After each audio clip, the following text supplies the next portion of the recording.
Hey, good afternoon, folks. This is Ted here. I put a little blurb out on the Facebook page the other day that I was going to try and start doing some videos. Just basically because I'm new to bushcrafting and kind of share my experiences as we go forward. A little bit about myself. 8 years U.S. Marine Corps, 2 years U.S. Army. Married for 25 years, 3 wonderful kids. All 3 grown and gone. At the age of 48, due to hereditary issues with medical, I did have open heart surgery, quadruple bypass at the age of 48. Showing my age a little bit, ain't I? Alright, so as some of y'all saw, I posted some videos, or not some videos, some pictures a week or so ago that we had gone out into the J.P. Hall Bayard Conservation Area near Green Cove Springs, Florida. And we spent the day out there, hiked about 9 miles. And one of the items that I used when I was out there was this Lixada portable stove. I got it off of Amazon for about 12 bucks. Comes with this neat little carrying bag. It breaks down small. It is a combination wood burner alcohol stove. As you can see,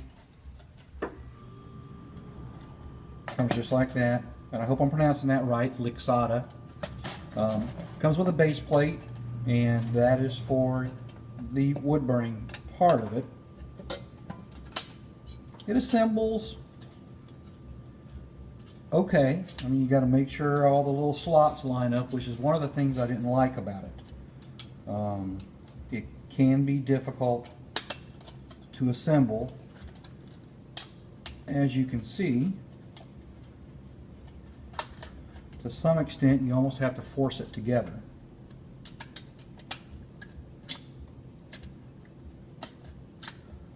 Which really can be aggravating. But anyways, there it is. Assembled with the base plate in it for burning wood. The Lixada wood stove. It also comes with, let me disassemble it. As I said, it's a portable. Comes with a bowl for an alcohol burner. Holds approximately 1 ounce of alcohol or whatever accelerant or burning chemical you want to use. And this is kind of the same thing as with the base plate for the wood. You got to kind of make sure everything's in the right spot and slid in, and there it is with the alcohol burner on it. Well, as you can see, we're in my garage, so I'm not going to be burning wood in here. But what I did want to show you guys is the way it works, the way it burns. While using it in the field, 1 ounce of alcohol barely brought my water to boil, which was only 8 ounces of water. That could have been operator error. It could have been the water was cool or cold and it took longer for it to come up to temperature. But that was one of the things I didn't like about it. Now the way I'm going to light this is off of another site, and I'm not going to promote anybody's merchandise by name. But I've picked up a stash ferrule rod. Some of you that are on the other sites know who I'm getting this from. For people that don't know, if you want to, shoot me a message and I'll do it. I'll respond to you with where I'm getting this at. But stash ferrule rod, and the reason why it's called a stash ferrule rod is in the handle. The particular individual that's building these made a spot to stash some fat wood, which, as we all should know, is a really good fire starter. Okay, so the way I'm going to get this alcohol to light is I put in 1 ounce of alcohol. I'm using 91% alcohol, and I'm just going to throw a spark in it, and it should light.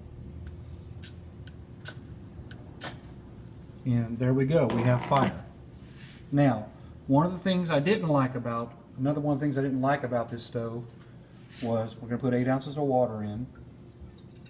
And this could be because I thought I knew something before I started getting on these sites and trying to learn from people who actually know. And I went and bought this little Stanley pot. And the issue with this Stanley pot and the size of this stove is it barely will hold the pot, if that makes sense. Or they're too close to the same size. The pot wants to move around on the top of the stove. And while using it out in the field, as you can see, it actually fell over, lost part of my water. And what I use this water for when I am out there walking around is I am buying the freeze-dried meals and reconstituting them with hot water. Other than that, it's not a bad little stove. Burning alcohol, as you can see, the color of the flames, it is blackening my Stanley pot, which is something I didn't care about it. One of the things I've learned on another site is using heat. So I will be using that next to check the difference out. This this stove isn't really that bad, but I didn't like it enough that I went ahead and went out and already purchased another one. Like I said, I picked that one up off of Amazon.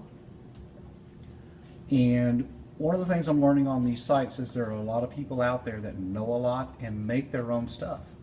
So the idea came across, let me help support some of these guys that are actually out there building this stuff, and we can help each other out. Okay, so I acquired what is called a bud stove, and what that is one of the aluminum beer bottles that an individual on another site makes, and you turn it into a little stove. He made his own jigs, so every one of these that he makes is exactly the same. The burn holes, the air holes, everything. So I'll be trying that in a different video. But I just want to talk about this Lixada stove a little bit and just my thoughts on it. We're already getting bubbles. I mean, it works. It's a good basic stove. I should have done more research before buying it.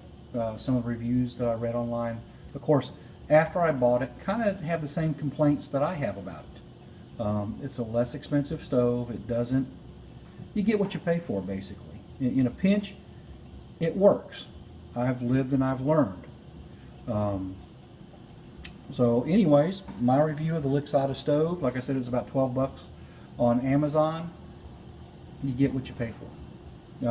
I don't care for it. It does work though. I've already got water going to a boil, and that is my review on the Lixada stove. Hopefully y'all like this. I'll do more as we move along and as my knowledge grows. Constructive criticism is always welcome. Be gentle with your comments. I'm very new at this. My experience with bushcrafting started about a year ago.